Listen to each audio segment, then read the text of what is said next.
አከራይ በፈለገ ጊዜ ከሚቀጥለው ወር ጀምሮ ኪራይ ጨምር ያለው ይሎታል ወይንም ደግሞ ያለምንም ቅድመ ማስጠንቀቂያ በሁለት ቀናት ውስጥ ቤቱን ለቃችሁ ውጡም ተብላችሁ ይሆናል። እንግዲያውስ መልካም ዜና አለኝ።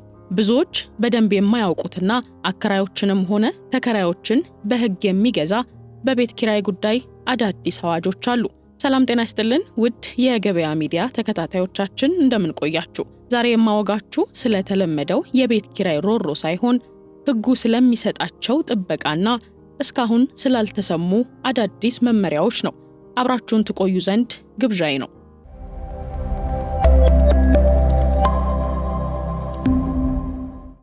በአሁኑ ጊዜ ቤት መከራየት ማለት ልክ እንደ ሁለተኛ ስራ ሆኗል። ደሞዝ ሲጨምር አከራይም አብሮ የቤት ኪራይ ዋጋን ይጨምራል። ያለ ቅድመ ማስጠንቀቂያ ዋጋ መጨመር፣ ደላላ በመሃል እየገባ የቤት ኪራይ ዋጋ እንዲሰቀል ማድረግ፣ የቤት ጥገና ጥያቄዎች ምላሽ አለማግኘታቸው በተደጋጋሚ የሚሰሙ ቅሬታዎች ናቸው። ታዲያ መፍትሄው ምንድነው? መንግስት በቅርቡ ያወጣው የቤት ኪራይ ቁጥጥር አዋጅ አንዳንድ ተስፋ ሰጪ ነጥቦችንም አካቷል። ለማሳያነት ያህል በአዋጅ ቁጥር 1320/2016 ብዙዎችን የሚታደጉ ነጥቦችን በውስጡ ይዟል። ከነዚህም መካከል የዓመት ገደብ ጉዳይ ይገኝበታል። አከራይ በፈለገው ጊዜና ሰዓት የቤት ኪራይ ዋጋ መጨመር እንደማይችልም በዚህ አዋጅ ይደነግጋል። ታዲያ በዚህኛው አዋጅ መሰረት የቤት ኪራይ ጭማሪ ሊደረግ የሚችለው በዓመት አንድ ጊዜ ብቻ እንደሆነም ይጠቅሳል። ይህ ሲሆን ታዲያ የጭማሪው መጠን አከራይ በፈለገው ልክ መጨመር አይችልም። ለዚህ የተቀመጠው አማራጭ ደግሞ መንግስት በየአካባቢው የሚወሰን የቤት ኪራይ ጭማሪ ጣራን ማስቀመጡ ነው። እዚሁ አዋጅ ውስጥ የተካተተው ሌላኛው ወሳኝ ነጥብ ደግሞ የውል ምዝገባ ግዴታ ሲሆን ማንኛውም የቤት ኪራይ ውል ሰነዶች ማረጋገጫ ወይንም ደግሞ በሚመለከተው የመንግስት አካል ካልተመዘገበ በሕግ ፊት ውል ተብሎ እንደማይታወቅም ይደነግጋል። ይህ ማለት ያልተመዘገበ ውል ይዞ ተከራይን ማስወጣት ከባድ ይሆናል ማለት ነው። በዚህ አዋጅ ስር የተካተተውና ከዚህ ቀደም በብዙ ተከራዮች ዘንድ ጭንቀትን ይፈጥር የነበረው የቅድመ ክፍያ ገደብ ጉዳይ ደግሞ ሌላኛው ሲሆን አከራዮች ከ2 ወር በላይ የቤት ኪራይ በቅድሚያ መቀበል እንደማይችሉም በግልጽ አስፍሮታል። በዚህም ታዲያ የ6 ወር ወይንም ደግሞ የዓመት ቅድመ ክፍያ ክፈሉ የሚለው አሰራር በሕግ የተገደበ ያደርገዋል ማለት ነው። በቤት ኪራይ ጉዳይ በወጣው አዲስ አዋጅ ውስጥ የተካተተው ሌላኛው ነጥብ ደግሞ አከራይ መቼ ተከራይን ማስለቀቅ ይችላል የሚለው ጉዳይ ነው። ይህ ጉዳይ ብዙ ተከራዮችን ስጋት ውስጥ የከተተ ከዛሬ ነገ ውጣ አባላለው እያሉ በሰቀቀን እንዲኖሩ የሚያደርጋቸው ጉዳይ ነው። በዚህ ጉዳይ ግን ሕጉ 2 ነጥቦችን አስቀምጧል። የመጀመሪያው የ3 ወር ማስጠንቀቂያ ሲሆን አከራይ ቤቱን ለራሱ ለመኖር ካልፈለገ በስተቀር ተከራይን ለማስለቀቅ ቢያንስ የ3 ወር ማስጠንቀቂያ እሱንም በጽሑፍ መስጠት እንደሚጠበቅበት አዋጁ ይደነግጋል። ሁለተኛው ነጥብ ደግሞ አንድ አከራይ ተከራይን ያለ ምክንያት ማስለቀቅ አይችልም ይላል ሕጉ።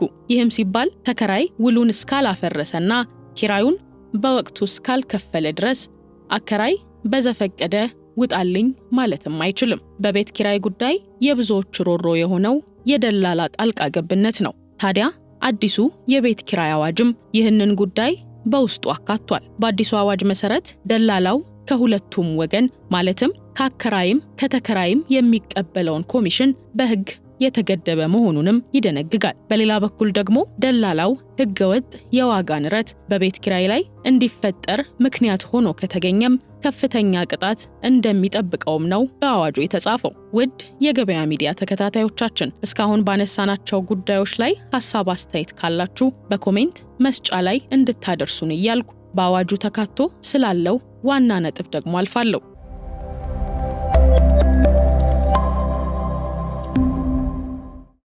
አከራያችሁ በድንገት መጥቶ ቤቱን ልሸጠው ነውና በአንድ ወር ጊዜ ውስጥ ውጣልኝ ካላችሁ ወይንም ደግሞ ልጄ ሊገባ ስለሆነ ቤቱ ያስፈልገኛል የሚል ሰበብ ካሰማችሁ ብዙዎቻችሁ አዲሱ አዋጅ ተከራይን ለ2 ዓመት ይጠብቃል ብላችሁ ታስቡ ይሆናል። ግን እውነቱ እሱ ብቻ አይደለም። አዋጁ በግልጽ እንደሚለው ከሆነ ማንኛውም የመኖሪያ ቤት ኪራይ ውል ቢያንስ ለ2 ዓመት እንደተደነገገ ይቆጥራል። ይህ ማለት ግን ተከራይ ማንም አይነካኝም ብሎ እግሩን ዘርግቶ ይቀመጣል ማለት አይደለም። ታዲያ አከራይ በ4 ምክንያቶች የ2 ዓመት ውሉ ሳይጠናቀቅ ተከራይን ሊያስወጣ እንደሚችልም በአዋጁ በግልጽ ተጽፎ ይገኛል። የመጀመሪያው ቤቱን ለራሱ ወይንም ለቅርብ ቤተሰብ ሲፈልገው አከራዩ ለራሱ ለልጆቹ ወይንም ለወላጆቹ መኖሪያነት ቤቱ ካስፈለገው ማስወጣት ይችላል። ሁለተኛው ቤቱ ሊፈርስ ወይንም ትልቅ ጥገና ሊደርስበት ከተፈለገ በመንግስት የልማት ፕሮግራም ካለ ወይንም ቤቱ ለሰው መኖሪያነት አስፈላጊ ሆኖ በከፍተኛ ሁኔታ መታደስ ካለበት፣ ሶስተኛው ደግሞ በአዋጁ ላይ አከራይ ውሉ ሳይጠናቀቅ ተከራይን ሊያስወጣ የሚችልበት አግባብ በተከራዩ ጥፋቶች ነው። ሶስተኛው በአዋጁ ላይ አከራይ ውሉ ሳይጠናቀቅ ተከራይን ሊያስወጣ የሚችልበት አግባብ ደግሞ በተከራዩ ጥፋቶች ነው። ይህም ሲባል የቤት ኪራይ ካዘገየ፣ ቤቱን ካበላሸ ወይንም ለሌላ ሰው አሳልፎ ካከራየ አከራይ ውሉን ወዲያውኑ የማቋረጥ መብት አለው። በመጨረሻና አራተኛ ላይ የተቀመጠው ነጥብ ደግሞ የቤቱ ሽያጭ ነው። ይህም በአንቀጹ የተቀመጠው ጉዳይ ብዙ ሰዎች ግራ ይጋቡበታል። አንድ አከራይ ተከራይ ያለው ቤቱን ቢሸጠው ቤቱን ስለተሸጠ ብቻ ተከራዩ አይወጣም። አዲሱ ቤቱን የሚገዛው አካል የነበረውን ውል የማክበር ግዴታ አለበት ይላል አዋጁ።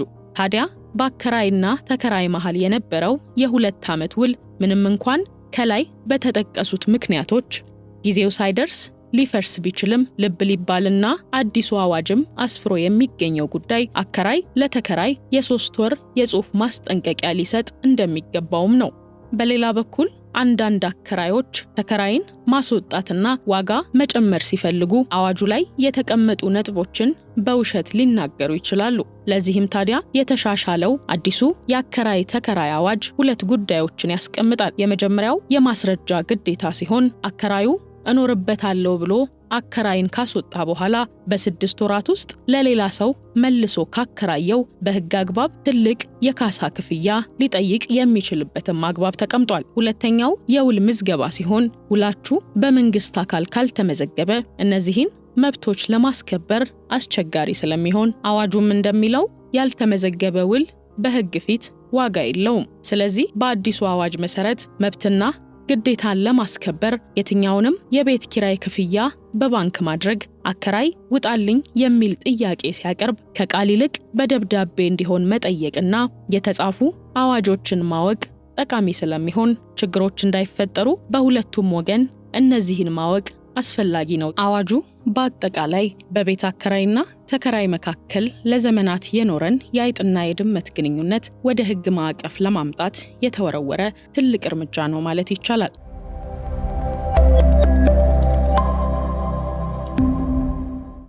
ለብዙ ዓመታት የቤት ኪራይ ጭማሪ ያለ ተቆጣጣሪ እንደ ልቡ ሲሆን ቆይቷል። ይህ አዋጅ ግን የብዙዎችን የልብ ትርታ ረጋ እንዲል አድርጓል። በተለይ ደግሞ በዓመት 1 ጊዜ ብቻ የሚለው የኪራይ ጭማሪ ገደብ ተከራዩ የነገው ኑሮውን በልበ ሙሉነት እንዲያቅድ የሚያስችለው የተስፋ ስንቅም ሆኗል ማለት እንችላለን። በሌላ በኩል ከዚህ ቀደም ብዙዎቻችን የምንመራው በቃላት ስምምነት ነበር። ቃላት ደግሞ እንደ ደመና ይበተናሉ። አዋጁ የጽሑፍ ውልን ግዴታ ማድረጉ በሁለቱ መካከል የነበረውን የጥርጣሬ ግድግዳ አፍርሶ በምትኩ የሕግ ዋስትናን ገንብቷል። ይህ ግልጽነት የሰፈነበት አዲስ ምዕራፍ ነው። በኔ እይታ አዋጁን ስታዘበው አንዱን ጎድቶ ሌላኛውን ለመጥቀም የመጣ ሳይሆን ሚዛንን ለመጠበቅ የቆመ ይመስላል። ለተከራይ ያለ አግባብ ከመፈናቀልና ጣራ ከነካ ጭማሪ ጥበቃ ያደርጋል። ለአከራይም ደግሞ ንብረቱ ተከብሮ ክፍያው በወቅቱ እንዲፈጸምለት ሕጋዊ መንገድን ይዘረጋል ማለት ነው። በስተመጨረሻም አዋጁ ላይ ቢካተት ብዬ የምለው በእርግጠኝነትም ደግሞ ብዙዎቻችሁ የምትጋሩት ሐሳብ ይመስለኛል። አዋጁ የኪራይ ዋጋ ላይ ገደብ ሲያደርግ አከራዮች በሕጋዊ ውል ላይ ዝቅተኛ ዋጋ ጽፈው ተጨማሪ ክፍያ እንዲከፈላቸው ተከራይን ሊያስገድዱ ይችላሉ የሚል ስጋትም አለኝ። ለዚህም ታዲያ ብርቱ ቁጥጥር ያስፈልጋል።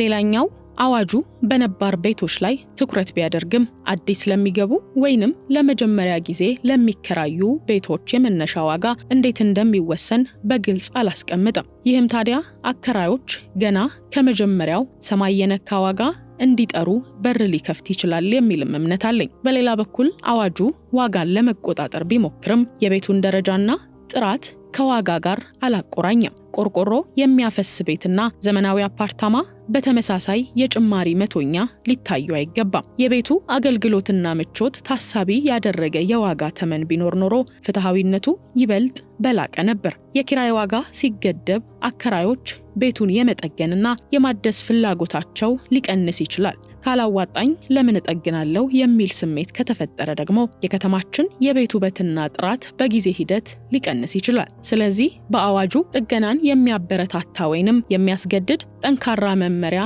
ቢታከልበት መልካም ነበር የሚልም የግል እምነት አለኝ።